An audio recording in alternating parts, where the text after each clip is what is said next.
성경대학 신약과의 만남 7번째 강의 오신 여러분 환영합니다. 이 시간에 우리 잠시 기도하고 시작하겠습니다. 주님 감사합니다. 오늘도 주님 말씀 앞에 나아갑니다. 사도행전의 3번째 말씀을 나누면서 복음의 능력과 성령의 역사를 다시 한번 우리가 보게 하시고 우리의 가슴이 뜨거워지는 귀한 시간 될 수 있도록 주님 인도하여 주옵소서. 이 시간을 주께 맡겨오며 예수님의 이름으로 기도합니다. 아멘.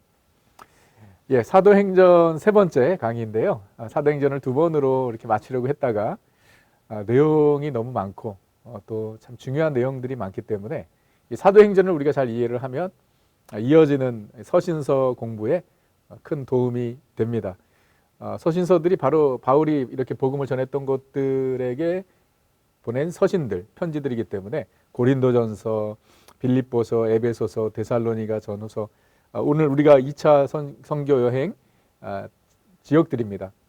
그렇기 때문에 바울이 그 지역에서 어떻게 복음을 전했는지를 우리가 좀 더 구체적으로 살펴보는 것이 필요한 것 같아서 사도행전을 한 번 더 제가 강의를 하게 되고요.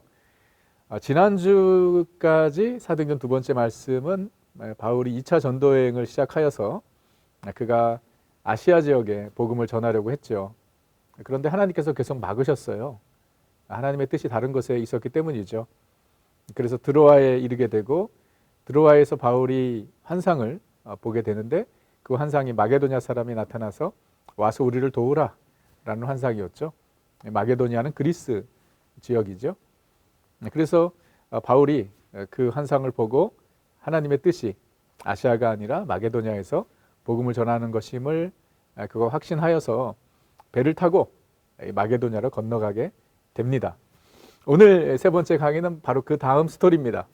2차 전도 여행에서 바울이 드로아에서 마게도냐로 넘어가고 그리고 거기서 첫 번째 도착했던 곳이 우리 지도를 여러분들 보시면은 네아폴리, 지금 교재로는 93페이지를 제가 지금 공부를 하고 있고요.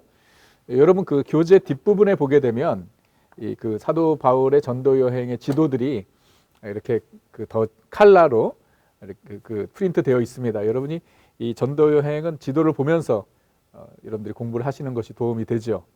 그래서 지도를 보시면은 드로아에서 배를 타고 네아폴리로 건너갑니다. 네아폴리로 건너가고 그다음 그 네아폴리에서 한 10마일 정도 떨어진 빌립보에 이르게 되는, 그래서 이 마게도냐의 첫 번째 사역지가 빌립보가 되는 것이죠. 그리고 한 가지 우리가 사도행전을 읽으면서 주목할 만한 것이 16장 11절부터 이렇게 기록을 하고 있어요. 우리가 드로아에서 1인칭 복수를 사용하는 것이에요. 무슨 의미인가? 이 사도행전을 기록한 누가가 2차 전도 여행에 합류한 것이죠.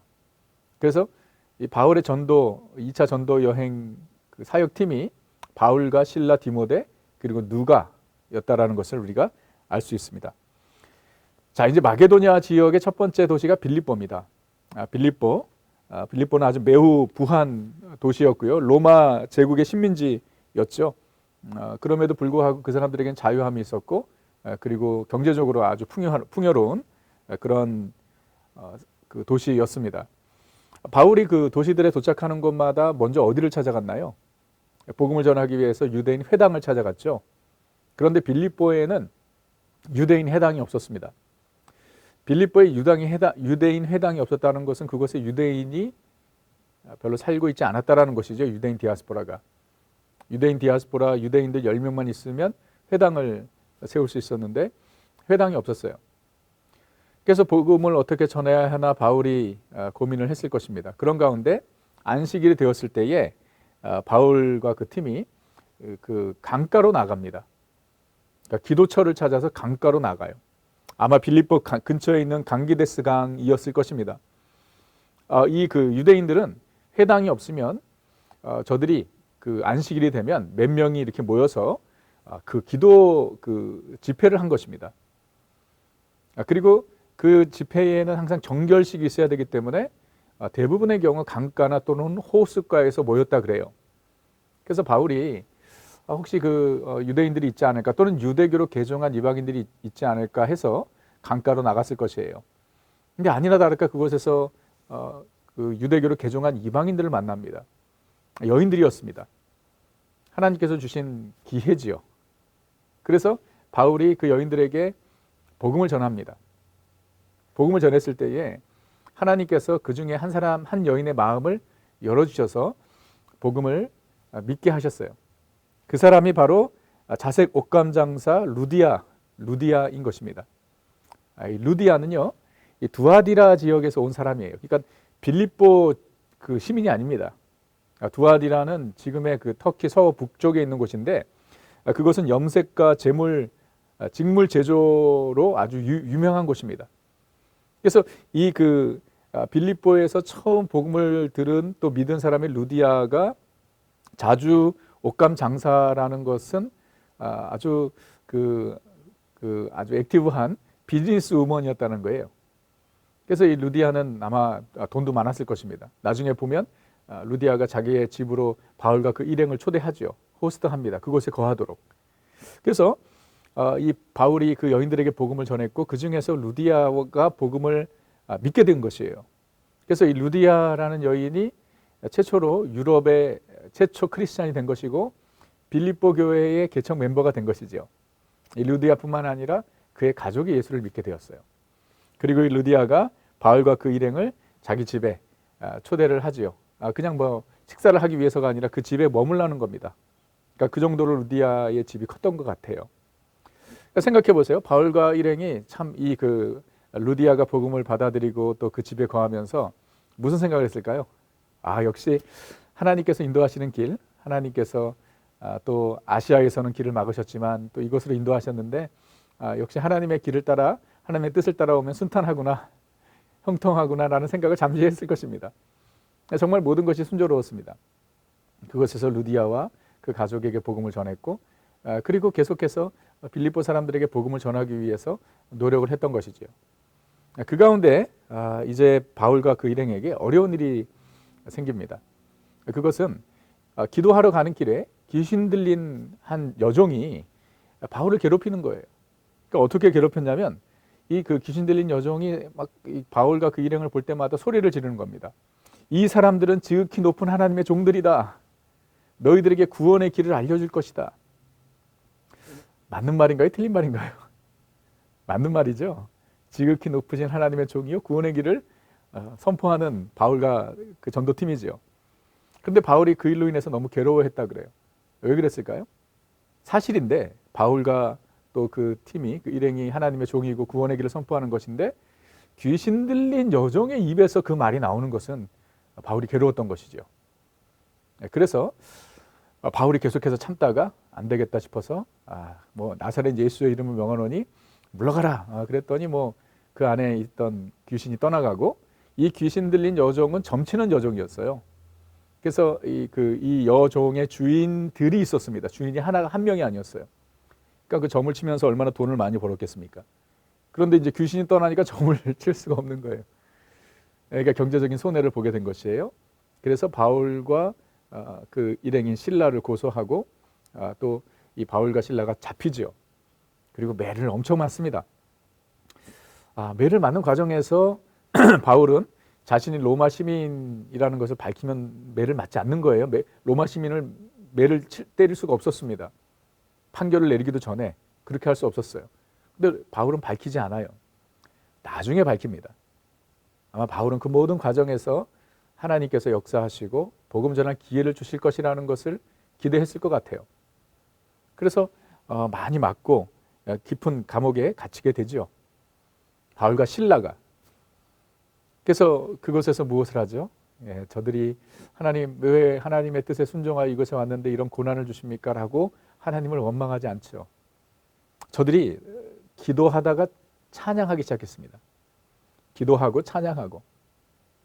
여러분, 저들이 찬양까지 한 거예요. 그러니까 그 고요한 빌립보 감옥에 바울과 실라의 찬양 소리가 그 어두운 밤에, 그 깊은 밤에 울려 퍼진 것이지요. 저들이 어떤 기도를 했을까요? 저는 확신합니다. 원망의 기도, 불평의 기도가 아니에요. 왜냐하면 저들이 기도하다가 찬양했기 때문이에요. 여러분, 언제 기도가 찬양으로 바뀌나요? 감사의 기도가 찬양으로 바뀌죠. 하나님의 은혜를 생각하고 하나님께 감사할 때 그것이 노래가 되는 것이지요. 바울과 실라가 하나님의 뜻을 다 이해할 수 없었지만 저들은 하나님의 절대적 주권을 믿고 깊은 감옥에서 저들은 하나님을 찬양한 것이죠. 저와 여러분에게도 이와 같은 믿음이 있으면 얼마나 좋을까요? 우리의 인생의 어두움 가운데서, 우리의 인생의 고난 가운데서도 나의 삶이 하나님의 손에 있음을 믿고 합력하여 선을 이루시는 하나님의 그 선하신 뜻을 믿을 때 우리는 감사하게 되고 또 그 감사가 찬양이 되는 것이고 우리의 그 믿음의 모습이 다른 사람들에게 증거가 되는 것이죠. 그리스도인의 다른 모습이 나타나는 것이죠. 감옥에서 바울과 실라의 찬양 소리를 들었던 그 죄수들은 무슨 생각을 했을까요? 저 사람들은 도대체 뭐길래 감옥에 저렇게 얻어 터지고 들어와서 노래를 하지? 라고 생각했을 것입니다. 그런 가운데 하나님께서 역사하셔서 옥문이 열리지요.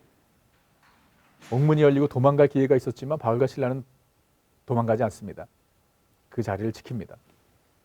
이 감옥을 지키던 간수가 죄수들이 다 도망간 줄 알고 자결하라고 했죠. 그러자 바울과 실라가 그를 말리죠. 그랬더니 간수가 내가 어떻게 해야 구원을 얻을 수 있습니까? 라고 질문하자 유명한 구절이죠. 주 예수를 믿으라. 그리하면 너와 내 집이 구원을 얻으리라. 주 예수를 믿으라. 너와 내 집이 구원을 얻으리라.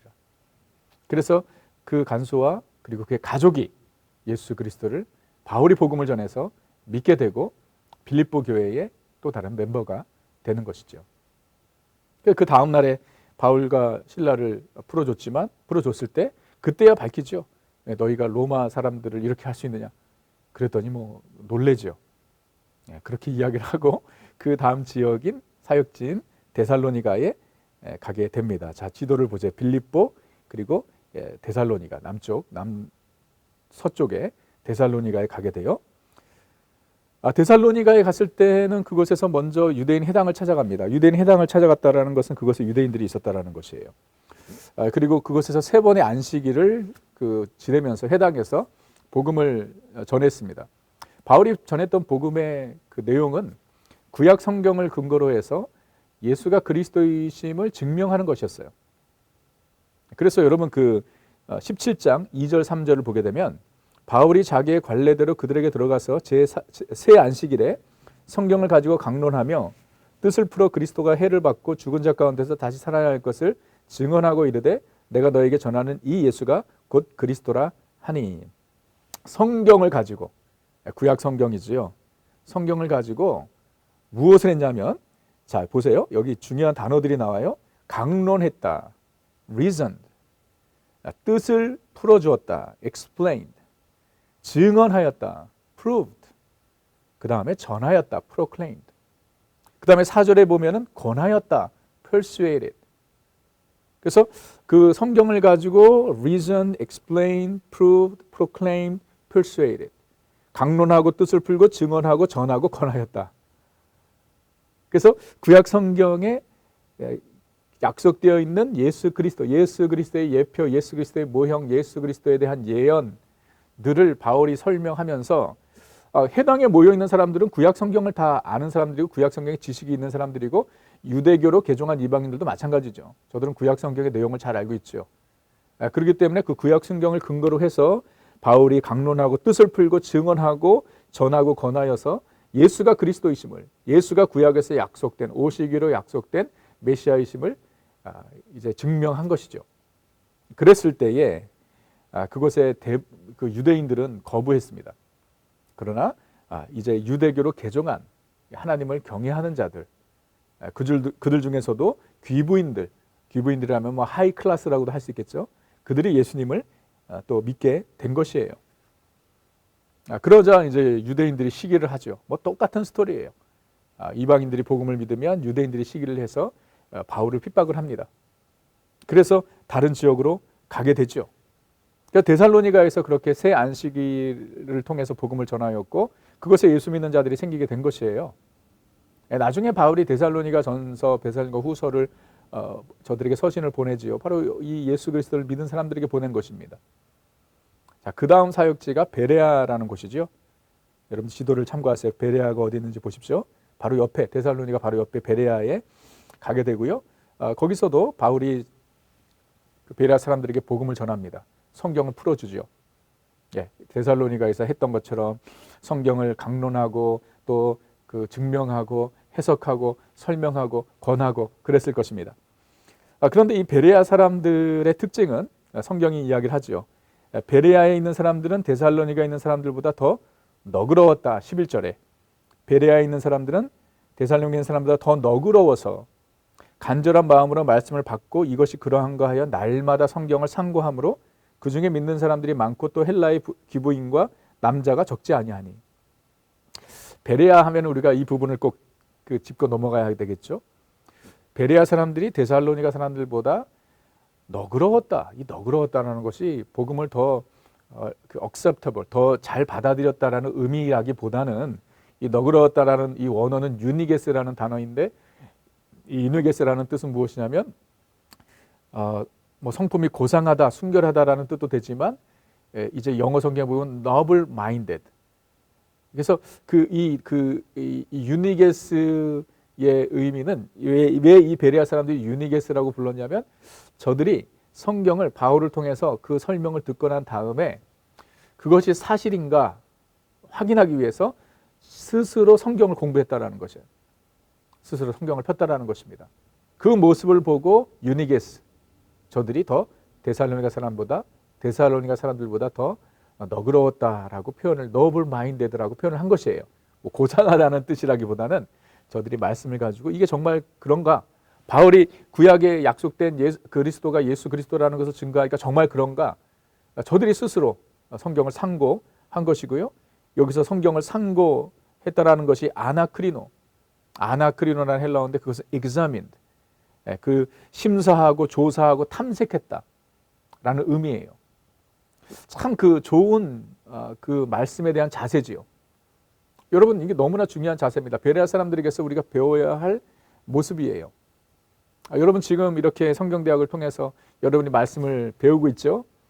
그럼 여러분이 유니게스 한 성도라면 어떻게 해야 되겠습니까? 지금 이 강의를 듣고 정말 그런가? 지금 이 성경대학에서 공부하는 것이 정말 성경에 기록되어 있는 내용인가라는 것을 여러분이 스스로 뭐 해야 돼요? 아나크리노. 정말 그런가? 탐색을 해야 되겠죠. examine을 해야 되겠죠. 그래서 여러분이 스스로 성경을 읽으면서 공부하는 것, 그게 바로 신사적인 것이죠. 말씀을 대하는 자세로서 그런 것입니다. 이 베레아 사람들이 그랬던 것입니다. 우리가 주목할 만한 것은 이 데살로니가와 베레아에서는 그 어떤 기적도 일어나지 않았어요. 초자연적인 역사가 하나도 없었습니다. 그런데 저들이 예수를 믿은 거예요. 저들의 믿음의 근거는 오직 말씀에 있었던 것입니다. 바울이 성경을 뭐 했다고요? 강론하고 또 풀어주고 증언하고 전하고 권했을 때에, 그리고 베레아 사람들은 그것이 정말인가 확신하기 위해서 스스로 성경을 상고했을 때에 저들이 예수를 그리스도로 하나님의 아들 메시아로 믿게 된 것이에요. 즉 저들의 믿음은 말씀의 뿌리를 내린 것이죠. 참 가장 바람직한 믿음의 모습이라고 할 수 있습니다. 우리 또한 이렇게 유니게스한 성도들이 되어야 될 것입니다. 자, 이렇게 데살로니가 베레아에서 복음을 전하고 난 다음에 그 다음 사역지인 아덴에 이르게 됩니다. 아덴. 지도를 여러분들이 보십시오. 아테네. 대단한 도시죠. 뭐 지금까지도 여전히 그 명성은 유명합니다. 주전 5세기 전에는요, 그리스에서 가장 위대한 도시였죠. 그리고 이 지금 그 바울이 이 아덴을 방문했을 때는 로마 식민지였기 때문에 정치적인 영향은 없었지만은 그 문화적인 그리고 철학적인 예술의 명성, 문화와 예술과 철학의 도시, 대표적인 도시가 아덴이었죠. 그래서 이 아덴은 그 유명한 철학자 아리스토텔레스, 소크라테스, 플라토의 본거지인 것이죠. 그리고 그것은 뭐 철학뿐만 아니라 문화적으로도, 그리고 이 그 건축적으로도 그 아덴이라는 도시가 어마어마한 도시였던 것이고요. 화려한 건축물들과 신전들이 있었어요. 그래서 유명한 아크로폴리스라는 곳이 있었죠. 아크로라는 것은 highest point, 고지라는 뜻이고, 폴리스는 city라는 것이죠. 그래서 높은 곳에 있는 도시라는 뜻인데 거기에 어마어마한 건물들과 신전들이 있었던 것이에요. 그 중에 지금까지도 흔적이 남아있는 것이 바로 파르테논 신전이죠. 파르테논 신전이 여러분 지금도 그 유네스코 세계문화유산의 1호가 파르테논 신전인 거 아십니까? 어마어마한 곳이에요. 그래서 그 동서로는 30m, 남북으로는 70m, 높이가 11m, 기둥이 46개. 그 엄청난 신전이 그곳에 있었고요. 이 파르테논 신전뿐만 아니라 이 아크로폴리스에는 수많은 신전들이 있었고 또 수많은 화려한 건물들이 그 가운데 있었던 것이에요. 우상의 도시이지요. 그리스 신화, 그리스의 신들을 섬기는 다 그런 신전들이죠. 바울이 실라와 디모데는 아직까지도 데살로니가에 있었습니다. 그래서 혼자 아덴에 도착을 하게 돼요. 그리고 아덴을 돌아봅니다. 그랬더니 17장 16절에 바울이 아덴에서 그들을 기다리다가 그 성에 우상이 가득한 곳을 보고 마음에 격분하였다. 우상이 가득한 것이에요. 그리스 아덴은 순 우상뿐이었습니다.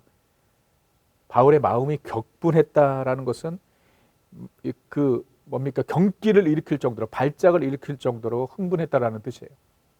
이 바울의 분노는 바울 안에 계신 성령님의 분노였겠죠. 하나님을 모르고 우상을 섬기는 저들을 보고 격분하게 된 것입니다. 그래서 바울이 실라와 디모데가 오기 전에 그가 기다릴 수가 없는 거예요. 그래서 철학자들이 모여서 논쟁을 하는, 사람들이 모여서 또 토론을 하는 아고라 광장으로 바울이 나간 것이에요. 이 아고라라는 곳은 마켓플레이스, 그곳에서 뭐 이런 거래도 있었지만 이 새로운 그런 철학이나 또 아이디어를 나누는 곳이었어요. 그리고 아테네 사람들은 소크라테스식의 Q&A 식의 이 논쟁에 익숙한 사람들이었습니다. 그래서 바울이 아고라로 나가서 그곳에 있는 철학자들과 이제 논쟁을 합니다. 그래서 에피쿠로스와 스토아 철학자들과 바울이 토론을 하는 거예요. 이 아고라 광장에서. 저는 그 모습을 상상을 하면 바울이 정말 너무 대단한 사람이지요. 그래서 하나님께서 바울을 이방인들에게 복음을 전하기 위해서 준비시켜 놓으신 그릇이라고 말씀하신 거예요. 아니 그 당시 그 그리스 아덴의 철학자들은 뭐 최고의 그 지식인들이었죠. 최고의 엘리트들이었죠. 그들과 바울이 그 토론을 하는데 전혀 주저함이 없는 거예요. 전혀 위축되지 않는 것입니다. 그들과 함께 토론을 하고 그리고 복음을 전하죠. 그러자 이 철학자들이 그들 중에서는 에이 무슨 헛소리냐라고 하는 사람들이 있었는가 하면 또 어떤 사람들은 더 듣고 싶다고 이야기를 한 거예요. 그래서 바울을 어디로 초대를 하냐면 바울을 아레오파고로 초대를 합니다. 아레오파고. 이 아레오파고라는 곳은요. 이제 뭡니까 반석인데 거기에 이제 새로운 철학자들이나 또 새로운 또 이 지식을 깨달은 자들이 그곳에 와서 발표를 하는 곳이에요. 그래서 요즘에는 테드턱이라는 거 여러분들 아십니까? 뭐 새로운 그런 뭐 이렇게 아이디어나 세미나를 자유롭게 하는 그런 분위기입니다. 그래서 여러분 아레오파고 정상에 올라가서 바울이 거기서 설교를 한 거예요. 그래서 지금도 그 아레오파고 그리스 그 흔적이 그대로 남아 있죠. 그래서 아레오파고 올라가는 길에 거기에 이제 그 바울이 설교한 내용이 이 그 동판으로 붙여져 있다 그래요. 그러니까 바울이 거기서 설교를 하면서 바울의 설교의 시작이 이거예요. 바울이 아레오파고 가운데 서서 말하되 22절 23절에 보면 아덴 사람들아 너희를 보니 범사에 종교심이 많도다. 내가 두루다니며 너희가 위하는 것들을 보다가 알지 못하는 신에게라고 새긴 단도 보았으니 그런즉 너희가 알지 못하고 위하는 그것을 내가 너희에게 알게 하리라. 그러면서 상당히 다른 곳에서 복음을 전했을 때보다도 더 깊이 있게 더 철학적으로 복음을 전합니다. 아마 이 아덴에 있던 사람들 그들의 지식의 수준을 알았기 때문이겠죠. 자, 그런데 이 아덴에서 그렇게 열심히 복음을 전했지만 아덴에서 예수를 믿은 사람들은 거의 없었어요. 자, 그러고 난 다음에 아덴에서 사역을 마치고 그 다음에 이제 고린도로 가게 됩니다. 고린도에서 바울이 복음을 전합니다. 자, 고린도라는 곳은요, 여러분들이 보시면 그 당시에 마게도니아의 제일 큰 도시 중에 하나였어요. 인구가 60만 명 이상이 되었다고 합니다. 그리고 이 고린도는 상업도시, 지중해 무역의 중심지였습니다. 그리고 항구 도시였어요. 그렇기 때문에 엄청난 부가 그 가운데 축적되어 있었고, 그리고 이 고린도 하면 가장 대표적인 특징이 무엇이냐면 성적 타락이에요. 그래서 헬라어로 코린티아 소마이, 고린도화되다라는 뜻이 성적 문란을 얘기하는 거예요. 그래서 이 고린도에는요 해발 575m 바위상 정상에 아크로 신전이라는 곳이 있었습니다. 고린도. 아크로 고린도라는 곳이 있었어요. 그곳에는 이제 아프로디테라는 신을 숭배하기 위해서 신전을 만들고, 그리고 그곳에는 이 1000여 명의 여사제들이 있었습니다. 근데 이 여사제들은 합법적인 매춘부들이었어요. 그래서 이 고린도 사람들이 이 아크로디테 신전에 가서 제사를 드리고 이 매춘부들과 관계를 가졌던 거예요. 이 고린도는 엄청나게 성적으로 문란한 도시였던 것입니다. 그곳에 바울이 가서 복음을 전하는 것이에요. 그런 가운데 하나님께서 바울에게 참 힘을 실어주시기 위해서 동역자들을 만나게 하십니다. 고린도에서 만난 동역자들이 바로 브리스길라와 아굴라입니다. 부부지요. 브리스길라가 아내입니다. 아굴라가 남편이에요. 근데 성경이 브리스길라를 먼저 이름을 부르는 것을 보면 이 남편보다 아내가 더 사역적으로 열심히 했던 것 같아요. 그래서 브리스길라와 아굴라라고 하죠. 이 브리스길라와 아굴라는 고린도에서 바울을 만난 후에 평생 바울의 동역자들이 됩니다. 그리고 복음의 신실한 일꾼들이 되지요. 이 브리스길라와 아굴라도 유대인 디아스포라였습니다. 저들이 로마에 가서 살다가 로마에서 추방을 당해요. 그래서 고린도에 오게 된 것이고, 그리고 바울을 만나기 전에 브리스길라와 아굴라는 누군가에게 복음을 들어서 예수를 이미 믿고 있었던 것 같아요. 그러니까 고린도에서 바울이 예수 믿는 사람들을 만난 겁니다. 뿐만 아니라 브리스길라와 아굴라가 바울과 같은 직업을 가지고 있었어요. 그것이 무엇이냐? 텐트 메이커였죠. 장막을 짓는 일이었습니다. 그 당시에는 하이 퀄리티 잡이었어요. 그래서 바울이 브리스길라와 아굴라와 함께 거하면서, 그리고 저들과 함께 텐트 메이커의 일을 하면서 고린도에서 복음을 전하게 된 것이에요. 참 하나님의 놀라운 섭리지요. 제약이 가득한 고린도. 그것에서 바울이 얼마나 두렵고 떨렸을까요? 그런 바울에게 브리스길라와 아굴라를 만나게 하셨고, 그래서 바울이 주중에는 텐트 메이커의 일을 하면서 경제적인 필요를 채워가고, 그리고 안식일에는 회당에 가서 복음을 전했습니다. 그러니까 이 따블짜블 뛴 거지요. 바이보케이셔널이라고 그러죠. 예, 일을 하면서 복음을 전했습니다. 그러다가 이제 바울과 실라와 디모데가 데살로니가에서 온 것이에요. 아마 저들이 이 데살로니가 성도들이 그 헌금한 돈을 가지고 온 것 같아요. 그래서 그때부터는 바울이 주중에도 복음을 전하기 시작한 것입니다. 오직 복음을 전하는 일에만 전념하게 된 것이에요. 그런 가운데서 하나님께서 바울에게 나타나셔서 이렇게 말씀하셨어요. 18장 9절 10절에 두려워하지 말며 침묵하지 말고 말하라. 두려워하지 말라. 침묵하지 말라. 왜 이렇게 말씀하셨을까요? 바울이 그 정말 타락한 고린도 도시에 어두움을 보면서, 수많은 신전들을 보면서 마음이 위축되고 두려워했는지도 모릅니다. 아마 그랬을 것입니다. 그래서 주님께서 말씀하세요. 두려워하지 말라. 침묵하지 말라. 말하라. 내가 너와 함께 있으며 어떤 사람도 너를 대적하여 해롭게 할 자가 없으리니 이는 이 성 중에 내 백성이 많음이라 라고 말씀하셨습니다. 고린도에 하나님의 백성, 예수 믿을 사람들이 많다는 것입니다. 그래서 복음을 전하라는 것이에요. 그러니까 바울이 그들에게 복음을 전했기 때문에 고린도 교회가 세워지게 된 것이죠.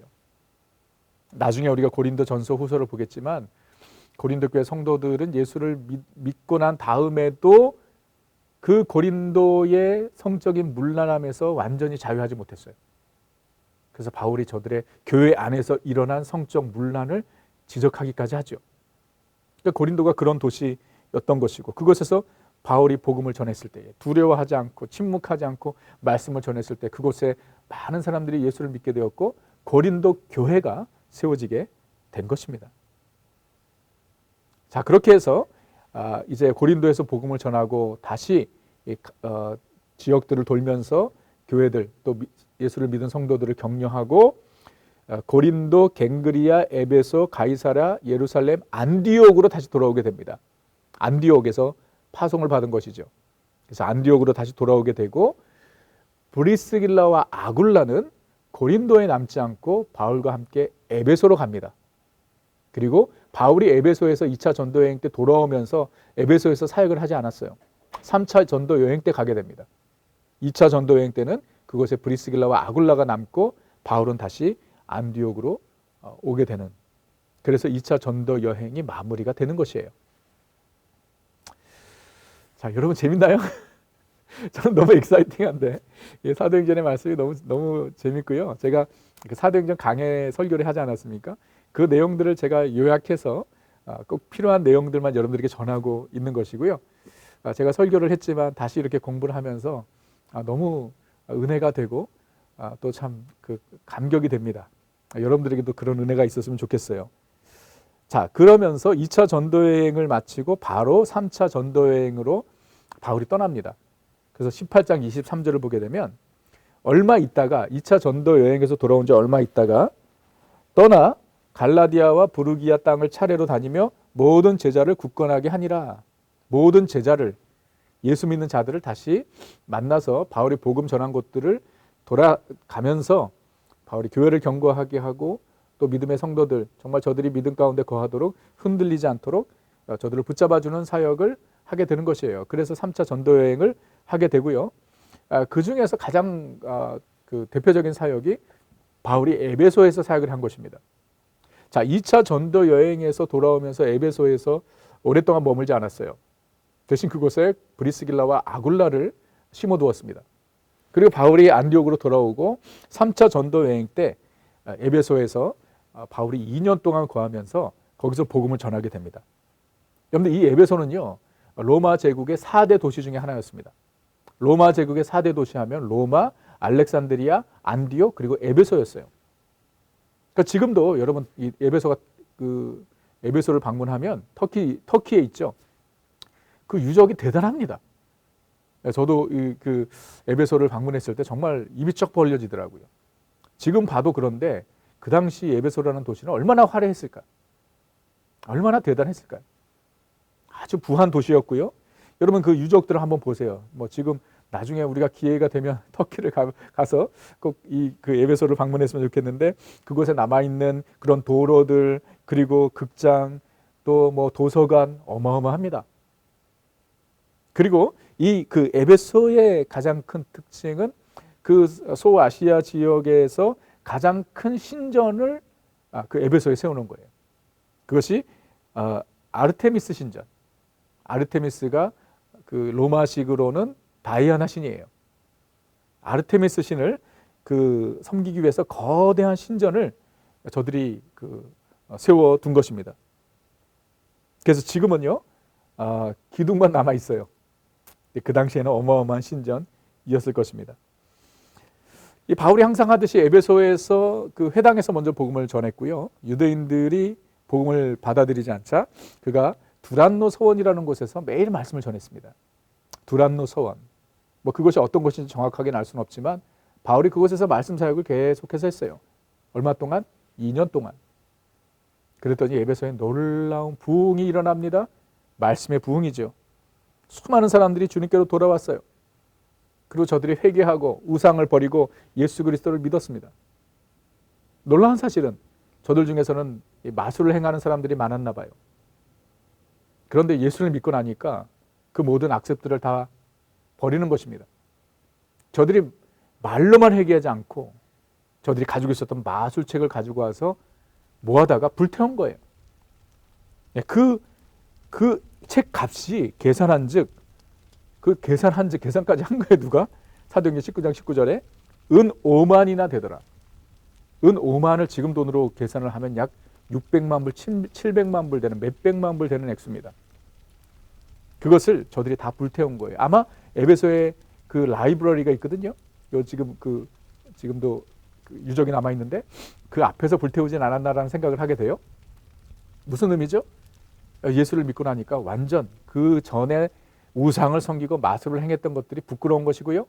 그것을 안 하겠다고 결단만 하는 것뿐만 아니라 저들이 가지고 있었던 마술책을 다 불태워버리는, 뿐만 아니라 저들이 섬기던 그 아르테미스 신상들을 없애버리는 그런 놀라운 역사가 에베소에서 일어난 것입니다.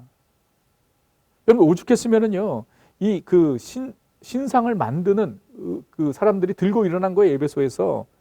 그래서 나중에 이 에베소에서 바울이 나오게 된 것은요, 데메드리오라는 은장색, 이 우상을 만드는 사람이 이 사람들을 이제 선동해서 우리가 이 바울을 그대로 놔두면 경제적으로 어려움을 겪겠다라는 거예요. 사람들이 그 전과 같이 우상을 사지 않는 거예요. 그 정도로 이 에베소, 그냥 아데미 신전과 또 신상으로 가득한 그곳이 변화되는 역사가 에베소에서 일어난 것입니다. 이 에베소의 이 부흥의 역사는 곧 말씀의 부흥이었던 것이에요. 그래서 19장 20절을 보게 되면 이와 같이 주의 말씀이 힘이 있어 흥황하여 세력을 얻으니라. 할렐루야. So the word of the Lord was growing mightily prevailing. 하나님의 말씀이 파워가 있었다라는 거예요. 정말 이런 부흥이 우리에게도 있으면 얼마나 좋을까요?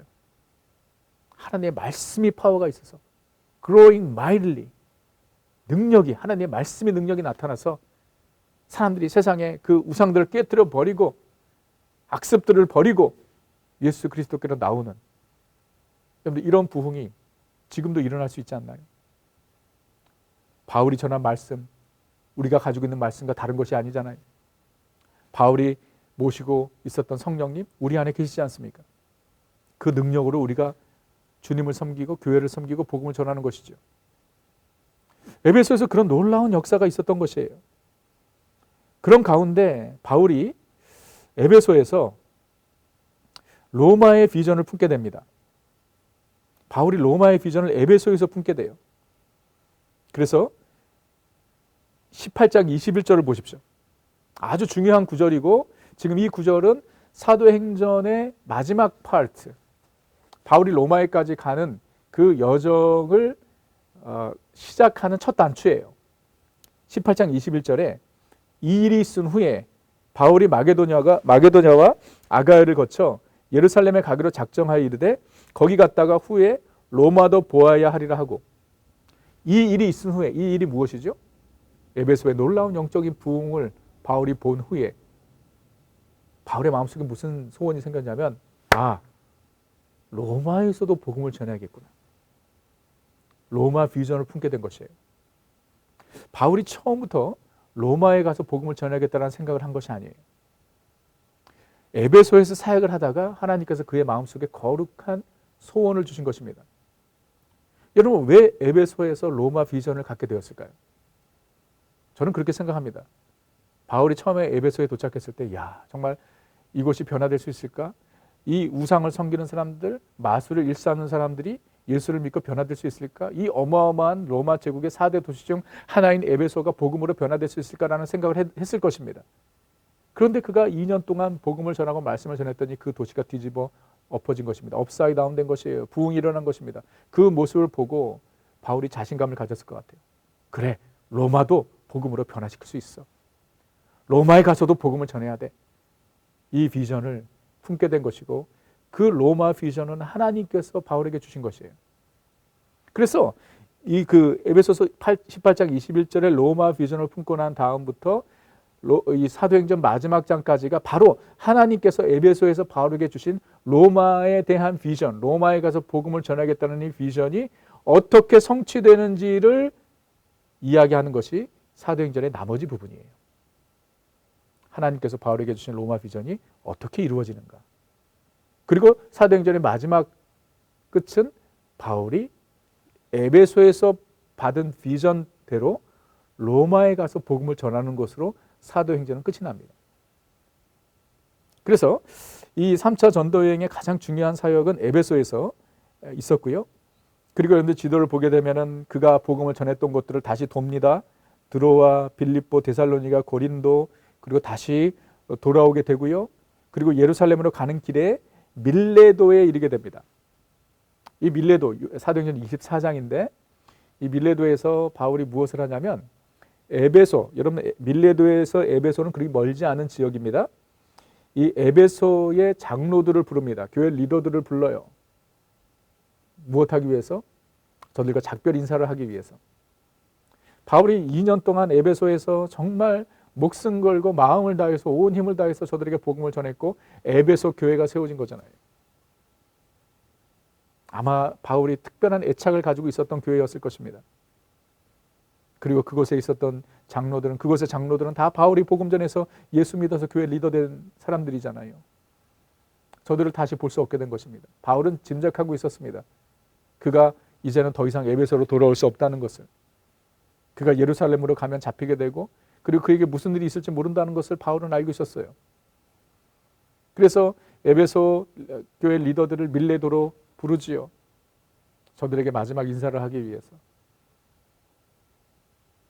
참 그 장면이 너무나 감동입니다. 에베소 교회 장로들에게 바울이 에베소에서 어떻게 섬겼는지, 정말 저들을 어떻게 사랑했는지 이야기를 합니다. 에베소 교회 장로들은 다 알지요. 얼마나 바울이 헌신적으로 에베소 교회를 섬겼는지. 그러면서 이 에베소 교회 장로들은 바울을 말리지요. 예루살렘으로 올라가면 환난과 결박이 있을 것이다. 그러면서 바울을 말립니다. 그런데 바울은 저들에게 이렇게 이야기하죠. 20장, 아까 24장이라고 말씀드렸는데 20장이죠. 사도행전 20장 24절에 나의 달려갈 길과 주 예수께 받은 사명, 곧 하나님의 은혜의 복음을 증거하는 일을 마치려 하면은 나의 생명을 조금 더 귀한 것으로 여기지 아니하노라. 이게 바울의 복음을 위한 헌신이었죠. 주 예수께 받은 이 사명을 내가 끝까지 감당할 것입니다. 그 일을 위해서는 내 생명을 조금 더 귀한 것으로 여기지 않습니다. 나는 죽음을 두려워하지 않습니다. 이 사명을 감당하기 위해 나는 이 길을 끝까지 가겠습니다. 바울의 미션 스테이트멘트죠. 그의 삶의 이유이죠. 너무 멋있는 고백 아닌가요? 여러분, 저와 여러분에게도 이와 같은 정말 사명 선언문이 있었으면 좋겠습니다. 삶의 이유를 분명히 이야기할 수 있었으면 좋겠어요. 주 예수께 받은 사명은 무엇인가요? 나는 무엇을 위해 살고 있나요? 내가 달려갈 길은 무엇인가요? 그 길을 마치려 하면은 나의 생명을 조금 더 귀한 것으로 여기지 않는다. 내 생명을 다 들여서, 내 생명을 다 바쳐서 감당해야 할 주님께서 내게 주신 사명은 무엇인지. 여러분, 그 사명을 따라 사는 삶, 그 삶이 아름다운 삶 아닌가요? 그 삶이 행복한 삶 아니에요? 우리도 바울의 길을 따라가야 할 것입니다. 그래서 바울이 저들과 작별을 하고 그리고 끝내 예루살렘에 도착하게 됩니다. 그래서 21장에서 28장까지가 예루살렘에서 로마까지의 여정입니다. 예루살렘에서 로마까지. 예루살렘에 도착했을 때 아니나 다를까 바울에게는 환난이 있었습니다. 그가 잡히게 되죠, 유대인들에게. 그리고 유대인들이 바울을 죽이려고 했습니다. 바울을 죽기 전에는 먹지도 않고 마시지도 않겠다고 결사 각오한 사람들이 40명이나 됐어요. 그러니까 얼마나 바울이 위험합니까? 그리고 바울을 암살하려고 했어요. 그 소식을 듣고 예루살렘의 천부장이 로마 총독부가 있는 가이사라로 바울을 보내지요. 하나님께서 인도해 주신 것이죠. 바울을 보호해 주신 것입니다. 그래서 바울이 가이사라에 이르게 되고요. 가이사라에 이르렀을 때에 거기 예루살렘에서 대제사장 아나니아와 장로들과 또 변호사 더둘로라는 사람이 내려옵니다. 그리고 바울을 고소해요. 그런데 이 더둘로가 바울을 고소할 때 이렇게 이야기를 합니다. 24장 5절에 우리가 보니 이 사람은 전염병 같은 자라. 전염병이라 그러면 우리는 요즘에는 뭐 아주 트라우마가 있는데 바울이 전염병 같은 사람이라. 천하에 흩어진 유대인들을 다 소유하게 하는 자요 나사렛 이단의 우두머리라. 이 바울을 고소하기 위해서 바울을 전염병 같은 자라고 이야기했습니다. 팬데믹이라는 거예요. 바이러스라는 것입니다. 그런데 여러분, 바울이 전염병 같은 자라는 것은 옳은 말이죠. 바울은요, 어디를 가든지 예수 바이러스를 전하는 사람이었습니다. 우리가 요즘에 바이러스가 얼마나 무서운지 알죠? 눈에 보이지 않는 바이러스. 언제 우리 안에 침투할지 모르는. 여러분, 그런데 좋은 바이러스도 있다는 겁니다. 그게 바로 예수 바이러스고 복음의 바이러스죠. 바울이 그런 사람이었던 것입니다. 하여튼 바울 곁에 있는 사람은 다 바이러스에 전염되는 거예요. 예수 바이러스로, 복음 바이러스로. 정말 바울은 이 더들로가 바울을 욕하기 위해서 이야기한 말인데 정확한 말이에요. 바울은 전염병 같은 사람이었고 바울뿐만 아니라 저 여러분도 그런 사람이 돼야 되지 않을까요? 우리가 있는 곳마다 우리를 만나는 사람들마다 예수 바이러스로 감염되는 그런 역사가 있어야 할 것입니다. 그래서 바울이 이 가이사라에 머물면서 총독이 바뀌어요. 빌릭스에서 베스도로 바뀌게 되고요. 그리고 바울이 그 로마 황제 가이사에게 상소합니다. 그가 로마 시민권자였기 때문에. 그래서 로마로 가게 되는 것인데요. 25장 11절 12절 보면 내가 가이사께 상소하노라 한데 베스도가 배석자들과 상의하여 이르되 내가 가이사에게 상소하였으니 가이사에게 갈 것이라. 바울이 가이사에게 상소했기 때문에 로마까지 가게 된 것이에요. 그리고 2년 동안 가이사라 옥에 그가 갇히게 되고 그리고 끝내 가이사라에서 로마까지 가게 되는 것이 27장, 28장의 내용이에요. 자, 여기서 우리는요, 하나님의 놀라운 섭리를 또 발견하게 됩니다. 여러분, 에베소에서 하나님께서 바울에게 로마 비전을 주셨어요. 이 로마는요, 로마 제국의 중심지였죠. 로마를 복음으로 점령하면 로마 제국이 바뀌는 것이죠. 하나님께서 주신 비전이에요. 그런데 보세요. 바울이 로마에까지 가게 되는데 자유인으로 가지 않습니다. 죄수의 신분으로 갑니다. 그리고 그를 호송하기 위해서 로마 군대가 동원됩니다. 여러분, 이것은 바울을 지키시고 보호하시는 하나님의 섭리죠. 아까 말씀드린 대로 바울을 죽이기 전에 먹지도 마시지도 않겠다는 유대인들이 많았어요. 만약에 바울이 자유인으로 로마에까지 갔다면 아마 로마에 가는 여정에서 그가 암살되었을 가능성이 큽니다. 그렇지 않나요? 그런데 그가 죄수로 가니까 그를 지키는 로마 군대가 동원이 된 거예요. 아무도 바울을 건드릴 수가 없어요. 바울이 에베소에서 로마 비전을 받았을 때 그가 죄수의 신분으로 로마로 갈 것이라고 생각하지 못했을 것입니다. 그러나 여러분, 하나님의 인도하심, 하나님의 길은 항상 옳습니다. 아멘. 하나님의 길은 베스트 웨이입니다. 그것이 내가 생각하지 않았던 길이라 할지라도, 심지어 내가 원하지 않는 길이라 할지라도 하나님께서 인도하시는 길은 가장 좋은 길이에요. 여러분, 그리고 이 가이사라에서 로마에까지 가는 여정, 여러분들이 지도를 참고하시면요, 난스톱으로 가는 것이 아니죠. 가다가 들리고 여기 들리고 저기 들리고 하는데 그 중에서 바울이 바울이 탄 배가 알렉산드리아 호지요. 그 배가 큰 풍랑을 만납니다. 그것이 유라굴로죠. 유라굴로라는 풍랑을 만나서 바울과 그 일행이 죽도록 고생하죠. 여러분, 로마에까지 가는 것이 주님의 뜻이고 그것이 주님의 비전인데 그냥 가게 하시지. 왜 또 유라굴로라는 광풍을 만나게 하셔서 바울로 하여금 그렇게 고생하게 하셨을까요?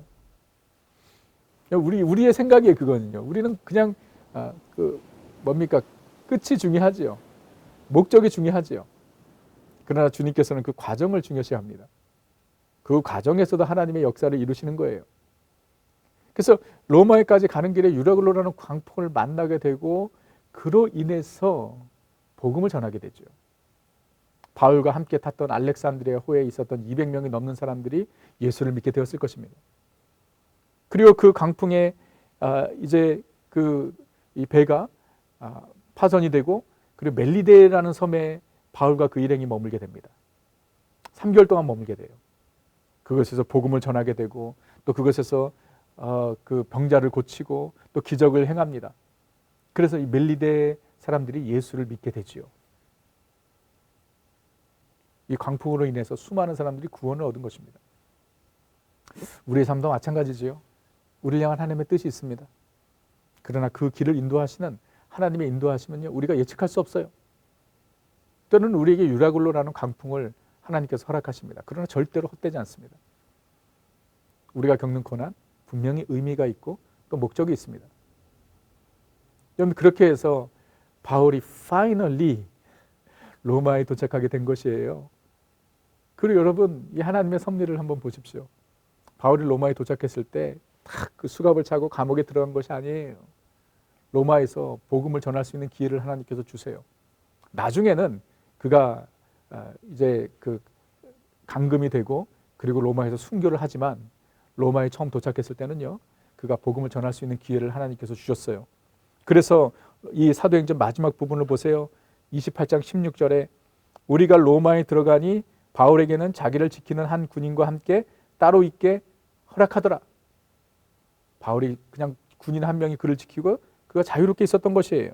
23절 그들이 날짜를 정하고 그가 유숙한 집에 많이 오니 로마에 있는 사람들이 바울이 아침부터 저녁까지 강론하여 하나님의 나라를 증언하고 모세의 율법과 선지자의 말을 가지고 예수에 대하여 권하더라. 사람들이 바울을 찾아온 것이에요. 그래서 저들에게 아침부터 저녁까지 말씀을 전해 예수가 그리스도이심을, 예수가 메시아이심을 저들에게 권한 것입니다.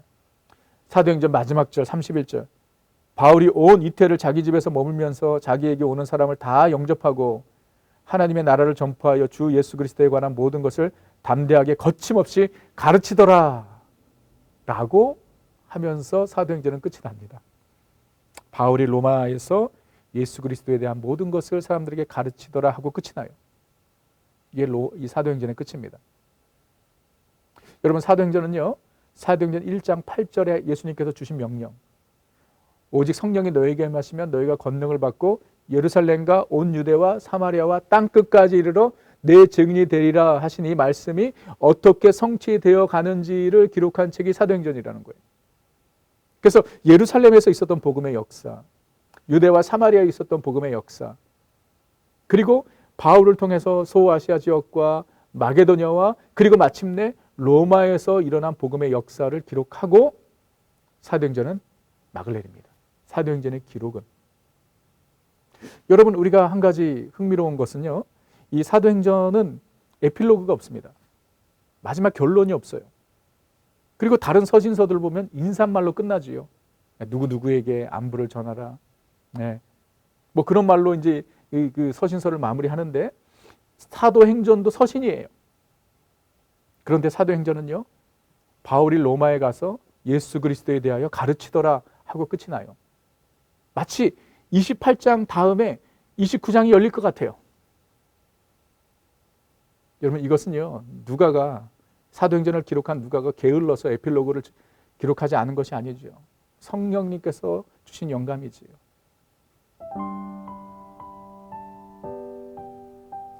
사도행전의 기록은 사도행전 28장에서 끝났지만 사도행전의 역사는 끝나지 않았다는 것이죠. 사도행전 29장의 역사는 지금도 이어지고 있다는 것입니다. 여러분 바울이 로마에 가서 복음을 전하는 것, 로마는 사실 땅끝이 아니에요. 바울이 로마에 가서 복음을 전했습니다. 그 다음 복음의 바울의 뒤를 이어서 복음을 유럽과 아프리카와 아시아와 북미와 남미에 전하는 수많은 하나님의 사람들을 통해서 지난 2000년 동안 사도행전의 역사는 이어져 오고 있는 것입니다. 그 중에 여러분 우리 교회에서 함께 섬기는, 함께 후원하는 선교사님들, 사도행전 29장을 기록해 나가는 하나님의 사람들이죠.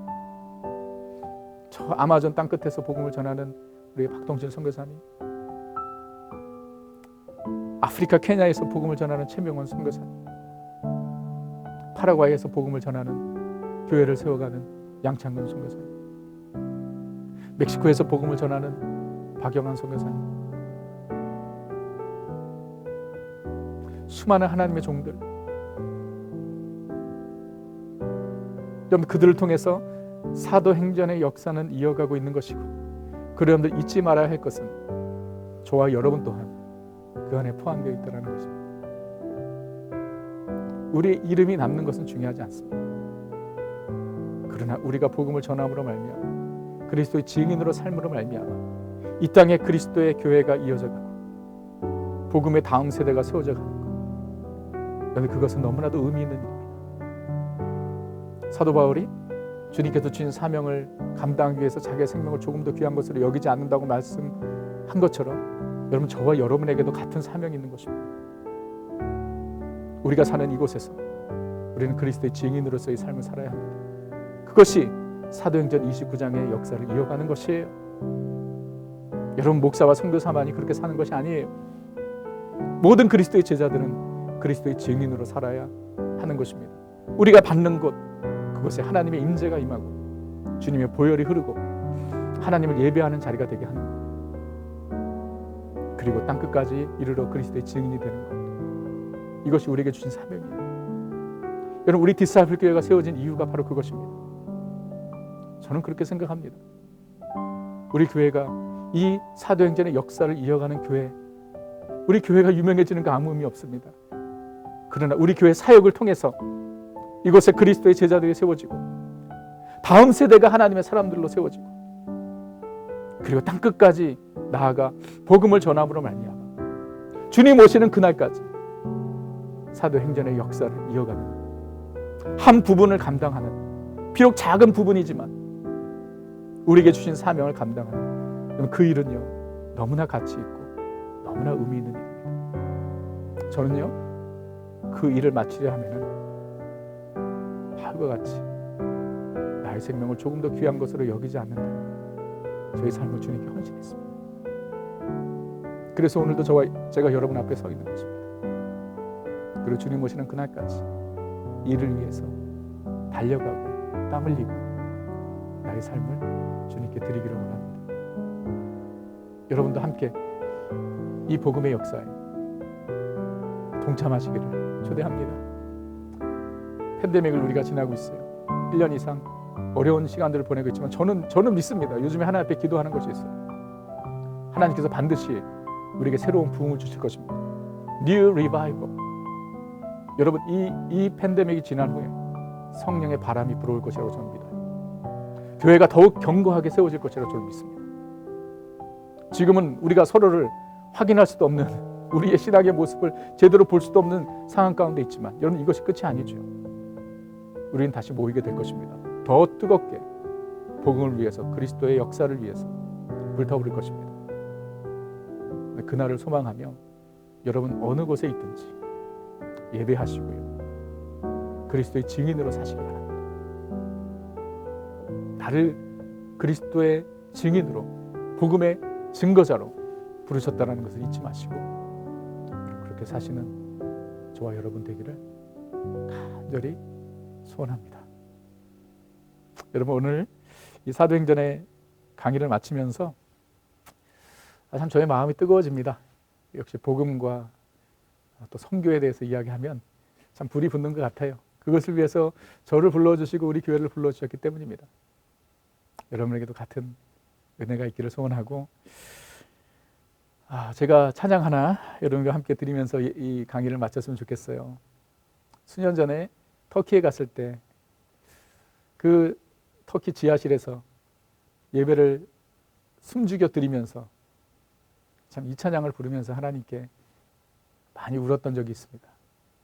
아무도 예배하지 않는 그곳에서 주를 예배하리라. 내가 받는 모든 땅 주를 예배하게 하소서. 그것이 우리의 간절한 소원이 되어야 할 것입니다. 여러분, 이 시간에 계신 곳에서 함께 이 찬양 함께 불렀으면 좋겠어요. 아무도 예배하지 않는 그곳에서 주를 예배하리라.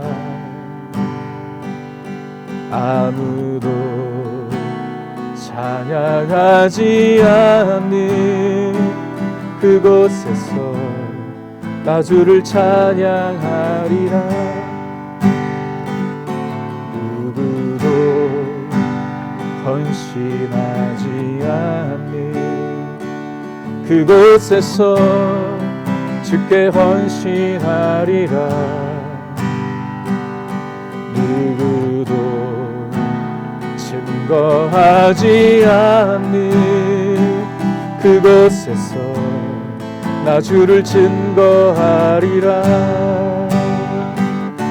내가 받는 모든 땅 주를 예배하게 하소서. 주의 보혈로 덮어지게 하소서. 내가 서리고 주의 하소서.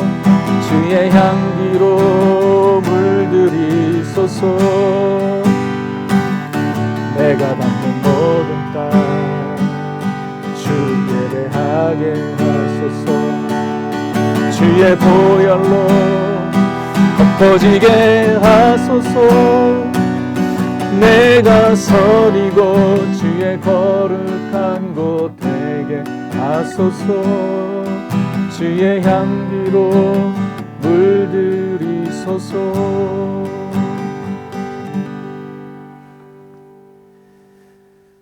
좋으신 주님, 주님의 은혜 감사합니다. 감사합니다, 주님. 우리에게 이 놀라운 복음의 은혜를 허락하셔서 주님을 알게 하시고 믿게 하시고 그리스도의 제자 되게 하시니 감사합니다. 주님, 거기서 그치는 것이 아니라 이제 우리가 그리스도를 증거하는 증인으로서의 사명을 감당하게 하여 주옵소서. 우리가 받는 모든 땅 주를 예배하게 하시고 우리가 있는 곳 주의 보혈로 덮어주시고 그리스도의 향기로 가득하게 하여 주옵소서. 주님, 한 번 사는 인생입니다. 우리에게 주어진 이 귀한 시간을 헛되이 보내지 않게 하시고 영원한 것을 위하여, 복음을 위하여 우리의 삶을 주님께 온전히 올려드리는 트루 디사이플들이 될 수 있도록 주님 우리를 주장하여 주옵소서. 감사와 찬양을 주께 올려드리며 예수님의 이름으로 기도합니다. 아멘. 예, 여러분, 사도행전 마무리 17장부터 28장까지 오늘 나눈 말씀을 여러분들이 상고하시고 베레아 사람들처럼 한번 읽어보십시오. 사도행전에 또 다른 은혜가 있을 것입니다. 그리고 우리 다음 주부터는 서신서들을 나눌 텐데 로마서부터 우리가 말씀을 공부하도록 하겠습니다. 감사합니다. 좋은 밤 되시고요. 다음 주에 뵙도록 하겠습니다.